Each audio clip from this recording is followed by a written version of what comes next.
இயேசுவின் வெளிப்படுத்தல் புத்தகம். வெளிப்படுத்தல்கள் என்பது இந்த புத்தகத்தின் ஆசிரியர் பெயர் அல்ல. அவரோட பெயர் இந்த புத்தகத்தின் துவக்கத்திலேயே கொடுக்கப்பட்டிருக்கு. யோவான் இதை எழுதியிருக்கிறார். யோவான் சுவிசேஷம் மற்றும் நிருபங்களை எழுதிய அன்பின் சீஷனை இது சுட்டிக்காட்டலாம். அல்லது இது வேறொரு யோவானாகவும் இருக்கலாம். இவர் மேசியாவை விசுவாசித்த ஒரு யூத தீர்க்கதரிசி. இவர் சுற்றித் திரிந்து ஆதி திருச்சபையில் கற்றுக் கொடுத்து கொண்டிருந்தவர். இவர் எந்த யோவானாக இருந்தாலும் துவக்க பகுதியிலேயே அவர் எழுதிய இந்த புத்தகம் எப்படிப்பட்டது என்பதை தெளிவுபடுத்துகிறார். முதல்ல இது ஒரு வெளிப்படுத்தல் அல்லது அப்போகாலிப்ஸ் என்று அழைக்கிறாரு. அப்போகாலிப்ஸ் என்னும் கிரேக்க சொல்லானது எபிரேய வேதம் மற்றும் பிரபலமான யூத இலக்கியங்களை அறிந்திருந்த யோவானின் வாசகர்களுக்கு அறிமுகமாயிருந்த வார்த்தையாகும். அப்போகாலிப்ஸ் என்பது வரலாற்றையும் இந்த கால நிகழ்வுகளையும் பற்றிய பரலோக கண்ணோட்டத்தை வெளிப்படுத்தும் ஒரு தீர்க்கதரிசியின் அடையாள காட்சிகளும் தரிசனங்களும் ஆகும். இது மூலமா இந்த காலத்தை வரலாற்றின் இறுதி காலத்தோட வெளிச்சத்தில் காண முடியும். இந்த அப்போகாலிப்ஸ் என்பது தீர்க்க தரிசனம் என்கிறார் யோவான். அதாவது தேவ ஜனங்களுக்கு தேவனின் தீர்க்க தரிசியின் மூலமாக தேவன் சொல்லியவைகள் ஆகும். பொதுவாக பிரச்சனை நிறைந்த நேரத்துல எச்சரிக்கவோ ஆறுதல் படுத்தவோ இது கொடுக்கப்படும். இந்த புத்தகத்தை தீர்க்க தரிசனம்னு சொல்றது மூலமா இது வேதாகமத்தின் தீர்க்கதரிசிகளின் பாரம்பரியத்தில் நின்று அவர்களது செய்திகளுக்கு ஒரு முடிவை கொடுக்குதுன்னு சொல்றாரு யோவான். இந்த அப்போகாலிப் தீர்க்க தரிசனமானது யோவான் அறிந்திருந்த உண்மையான மக்களுக்கு கொடுக்கப்பட்டதாகும். இந்த புத்தகமானது ஒரு சுற்றறிக்கையாக துவங்கி முடிகிறது. இது ஆசியாவில் உள்ள ரோம பகுதியில் இருந்த 7 சபைகளில் வாசிக்கும்படியாக அனுப்பப்பட்டது. 7 என்பது யோவானுக்கு ஒரு அர்த்தம் நிறைந்த எண் என்று சொல்லலாம். இது பழைய ஏற்பாட்டின் 7 நாளாகிய ஓய்வு நாளின் சுற்றின்படி முழுமையின் அடையாளமாகும். இந்த புத்தகத்துல ஒவ்வொரு பகுதியிலும் யோவான் 7 என்ற எண்ணை கலந்து வைத்திருக்காரு. இப்போ இந்த துவக்கத்தின் மூலமாக யோவான் இந்த புத்தகத்தை நாம் எப்படி புரிந்து கொள்ள வேண்டும் என்கிற தெளிவான வழிகாட்டுதலை கொடுத்திருக்காரு. யூத வெளிப்படுத்தல்கள் அடையாளமான சித்திரங்கள் மற்றும் எண்களால் சொல்லப்படுகின்றன. இவை உலகத்தின் முடிவின் நேரத்தை பற்றிய ரகசியமான அடையாளங்கள் கிடையாது. மாறாக யோவான் பழைய ஏற்பாட்டிலிருந்து எடுக்கப்பட்ட இந்த அடையாளங்களை தொடர்ச்சியாக பயன்படுத்துறாரு. மேலும் அவர் குறிப்பிட்ட புத்தகங்களை பார்ப்பதன் மூலம் இந்த அடையாளங்களின் அர்த்தம் என்ன என்பதை தனது வாசகர்கள் கண்டுபிடிப்பார்கள் என்று அவர் எதிர்பார்க்கிறார். மேலும் இது ஒரு கடிதம் என்பது உண்மையானது. எப்படியெனில் யோவான் முதல் நூற்றாண்டு சபைகளில் இருந்த சூழ்நிலைகளை பற்றி எழுதுகிறார் என்ற அர்த்தத்தை நமக்கு கொடுக்கின்றது. மேலும் எதிர்காலத்துல வரப்போகும் கிறிஸ்தவர்களுக்கு அதிகம் சொல்ல வேண்டியது இருந்தாலும் இந்த புத்தகத்தின் அர்த்தமானது முதலாவதாக யோவானின் காலம், இடம் மற்றும் வாசகர்களின் வரலாற்று பின்னணியில்தான் இதன் அர்த்தத்தை நாம் புரிந்து கொள்ள வேண்டும். இது நம்ம இந்த புத்தகத்தின் முதல் பகுதிக்கு அழைத்து செல்லுது. 7 சபைகளுக்கு இயேசுவின் செய்தி. யோவான் பத்மு தீவுக்கு சிறைப்படுத்தப்பட்டு இருந்தாரு. அவர் உயிர்த்தெழுந்த இயேசு உலகத்தின் ராஜாவாக உயர்த்தப்பட்ட காட்சியை அங்கு கண்டார். எரிகின்ற 7 குத்துவிளக்குகளின் நடுவே நின்ற யோவானுக்கு இவை சகரியா தீர்க்கதரிசி புத்தகத்தில் குறிப்பிடப்பட்ட ஆசியா மைனரில் இருக்கும் 7 சபைகளின் அடையாளம் என்று சொல்லப்பட்டது. ஒவ்வொரு சபையும் எதிர்நோக்கியிருக்கும் குறிப்பிட்ட பிரச்சனைகளை இயேசு இங்கே கையாளுகிறார். சில சபைகள் பணமும் வசதிகளும் இருப்பதால் நிர்விசாரமாக இருந்தன. வேறு சில சபைகள் ஒழுக்கத்தில் சமரசம் செய்து கொண்டிருந்தன. அவர்களின் மக்கள் இன்னும் விக்கிரக கோவில்களில் உணவுகளை சாப்பிட்டுக் கொண்டும் தவறான பாலுறவுகளில் ஈடுபட்டுக் கொண்டும் இருந்தனர். ஆனா சபைகளில் இருந்த மற்றவர்கள் இயேசுவுக்கு உண்மையாக இருந்தார்கள். அவர்கள் துன்புறுத்தப்பட்டார்கள், வன்முறையாக உபத்திரவப்படுத்தப்பட்டார்கள். இனியும் நிலை மோசமாகும் என்று இயேசு எச்சரிக்கிறார். சமரசம் அல்லது உண்மை ஆகிய இரண்டிற்கும் நடுவில் ஒன்றை தேர்ந்தெடுக்க செய்யும் ஒரு பெரும் உபத்திரவம் இந்த சபைகளில் மேல் வந்து அவர்களுக்கு நெருக்கத்தை கொடுக்கும். யோவானின் காலத்தில் ரோம சக்கரவர்த்தியாகிய நீரோ கிறிஸ்தவர்களை கொலை செய்து கொண்டிருந்தது முடிந்தது. டொமிஷியன் என்னும் சக்கரவர்த்தி கிறிஸ்தவர்களை உபத்திரவப்படுத்துவதற்கு ஆயத்தமாகிக் கொண்டு இருந்தான். அதனால உபத்திரவத்தை தவிர்க்கவோ அல்லது ரோம கலாச்சாரத்துடன் இணைந்து கொள்ளவோ இயேசுவை மறுதலிப்பது என்பது ஒரு சோதனையாக இருந்தது. இப்படிப்பட்ட சோதனையை மேற்கொண்டு ஜெயம் கொள்ளும்படி இயேசு அவர்களை உண்மையுள்ளவர்களாய் இருக்கும்படி அழைக்கிறார். வெற்றி பெறுகிற இந்த திருச்சபையை சார்ந்தவர்களுக்கு பலன் அளிப்பதாக இயேசு வாக்கு கொடுக்கிறார். ஒவ்வொரு பலனும் நேரடியாக இந்த புத்தகத்தின் இறுதி தரிசனத்தில் காணப்படும் வானத்துக்கும் பூமிக்குமான திருமணத்திலிருந்து எடுக்கப்பட்டிருக்கின்றது. ஆகவே இந்த அறிமுக பகுதியானது இந்த புத்தகத்தின் முக்கியமான அழுத்தத்தையும் சம்பவங்களின் வரிசையையும் வடிவமைக்கிறது. இயேசுவின் மக்கள் தாக்குப்பிடிப்பார்களா? தேவன் வைத்திருக்கும் புதிய உலகத்தை அவர்கள் சுதந்தரிப்பார்களா? இயேசுவுக்கு உண்மையாக இருப்பது ஏன் ஜெயம் கொள்ளுதல் என்று விவரிக்கப்படுகிறது? புத்தகத்தின் மீதி பகுதி அனைத்துமே யோவானின் பதிலாக இருக்கின்றது. இதுக்கப்புறம் யோவான் தேவனுடைய பரலோக சிங்காசன அறையை பற்றிய தரிசனத்தை காண்கிறார். பழைய ஏற்பாட்டு தீர்க்கதரிசிகள் குறிப்பிட்டுள்ள உருவகங்களைக் கொண்டு அதை விவரிக்கிறார். தேவனை சுற்றி அனைத்து உயிரினங்களும் இருக்கின்றன. மனிதர்களின் தேசங்களை பிரதிநிதித்துவம் செய்யும் மூப்பர்களும் ஜீவன்களும் இருக்கின்றன.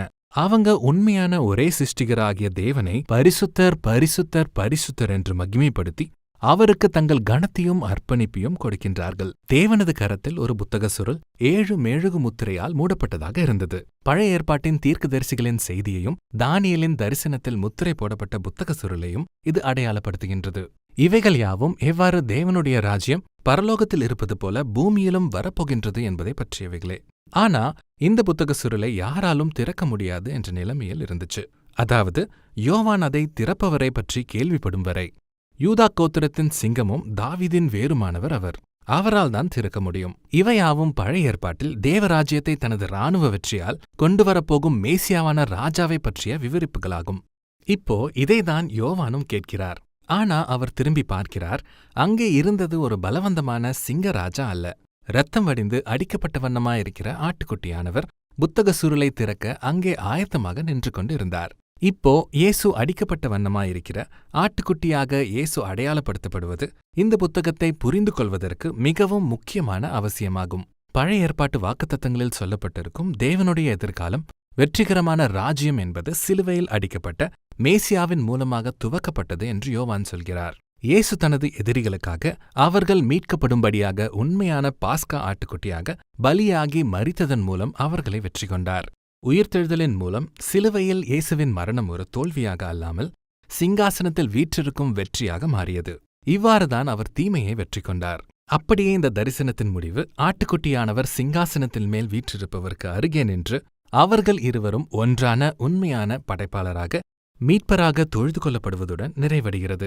அடிக்கப்பட்ட ஆட்டுக்குட்டியானவர் புத்தக சுருளை திறக்க துவங்குகிறார். இது சரித்திரத்தின் முடிவை வழிகாட்டுகின்ற அவரது தெய்வீக அதிகாரத்தின் அடையாளமாக இருக்கின்றது.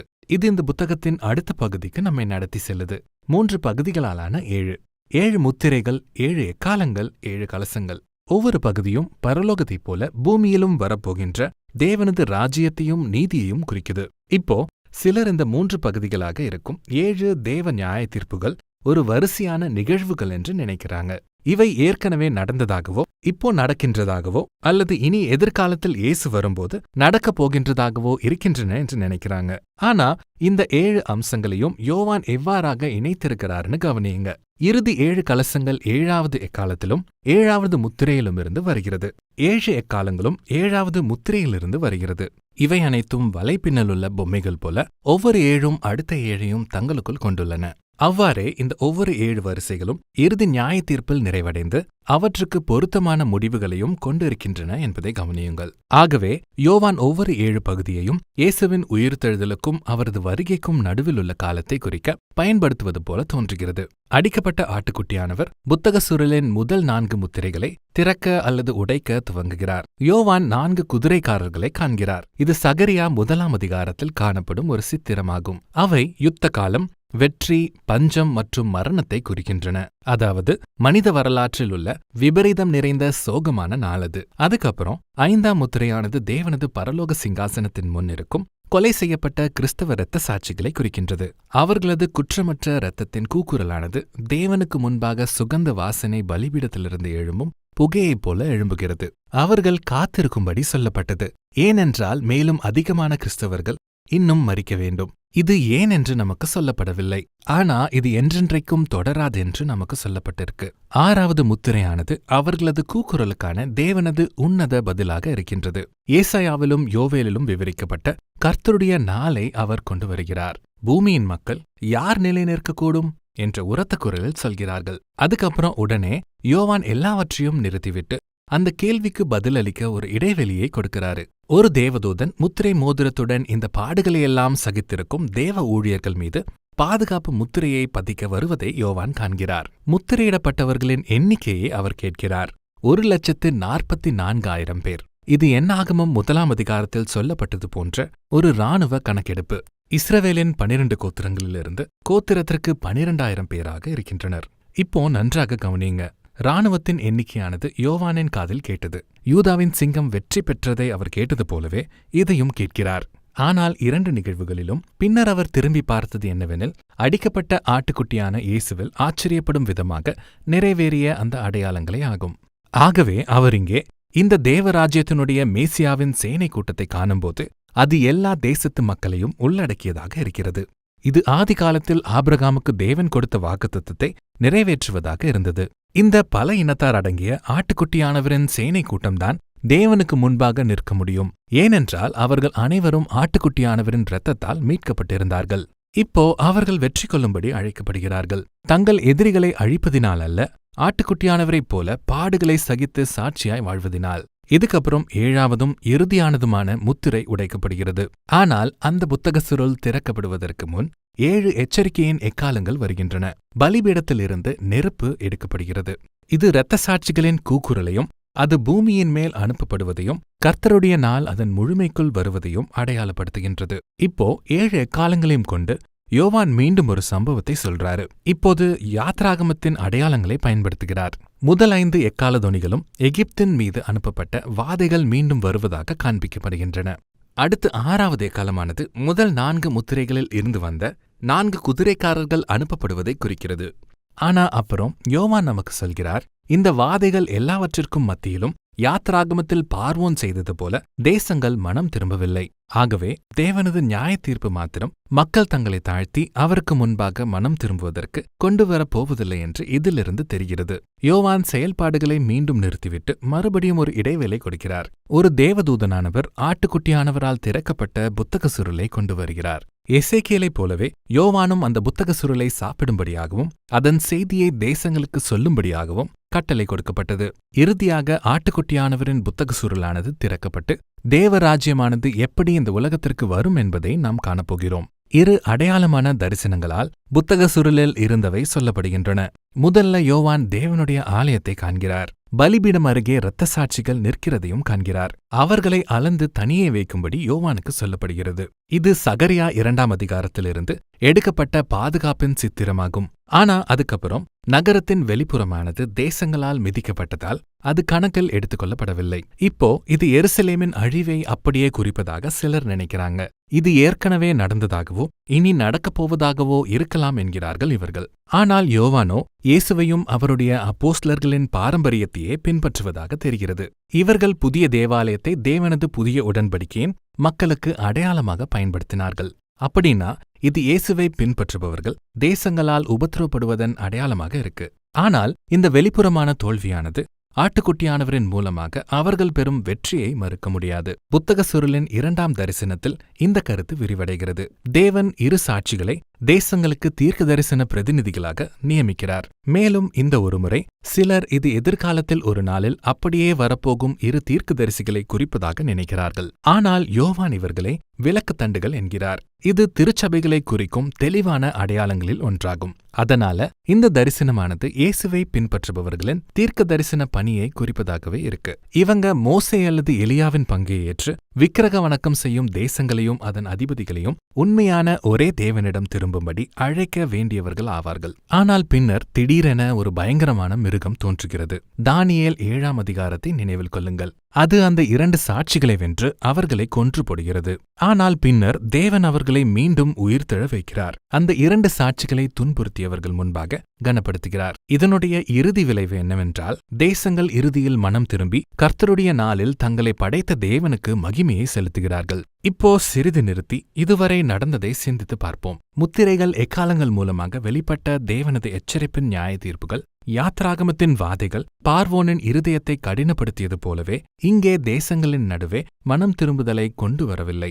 ஆனா ஆட்டுக்குட்டியானவர் தனது எதிரிகளை நேசித்ததன் மூலமாகவும் அவர்களுக்கு ஜீவனை கொடுத்ததன் மூலமாகவும் அவர்களை வெற்றி கொண்டார். இப்போ ஆட்டுக்குட்டியானவரின் புத்தக சுருளின் செய்தியானது அவரது சேனையாகிய திருச்சபையின் பணியை வெளிக்காட்டுகிறது. திருச்சபையானது ஆட்டுக்குட்டியானவரின் அன்பின் தியாகத்தை தாங்களும் பிரதிபலிக்கும் போதுதான் தேசங்களுக்கு தேவனுடைய ராஜ்யமானது வெளிப்படுத்தப்படும். அது தன் எதிரிகளை அழிப்பதன் மூலமாக அல்ல, அவர்களுக்காக மரிப்பதன் மூலமாகத்தான். இது தேவனுடைய இரக்கமானது இயேசுவை பின்பற்றுபவர்கள் மூலமாக வெளிக்காட்டப்பட வேண்டியதாகும். இதுவே தேசங்களை மனம் திரும்புதலுக்கு நேராக நடத்தும். இந்த ஆச்சரியமான அறிவிப்புதான் திறக்கப்பட்ட புத்தக சுருளின் செய்தியாகும். இதையே யோவான் இந்த புத்தகத்தின் மையத்தில் வைத்திருக்கிறார். இதற்கு பின்னர் இறுதியான எக்காலம் ஒலிக்கிறது. தேவராஜ்யம் பரலோகத்தில் இருப்பது போல இந்த பூலோகத்தில் வரும்போது தேசங்கள் அசைக்கப்படுகின்றன. ஆகவே இப்போது நம் திருச்சபையானது தேசங்களுக்கு எப்படி சாட்சியாக இருக்கும் என்பதை அறிந்திருக்கிறோம். புதிய சிருஷ்டியை எப்படி சுதந்திரித்துக் கொள்ளும் என்று இது காட்டுகிறது. ஆனால் தேவ ஜனங்களுடன் யுத்தம் செய்த இந்த பயங்கரமான மிருகம் யாரை குறிக்கிறது? இந்த எல்லா நிகழ்ச்சிகளும் எப்படி திருப்பம் கொள்ளப் போகின்றன? யோவான் இதை பற்றி வெளிப்படுத்தல் புத்தகத்தின் 2ஆம் பகுதியில் சொல்லப் போகிறார்.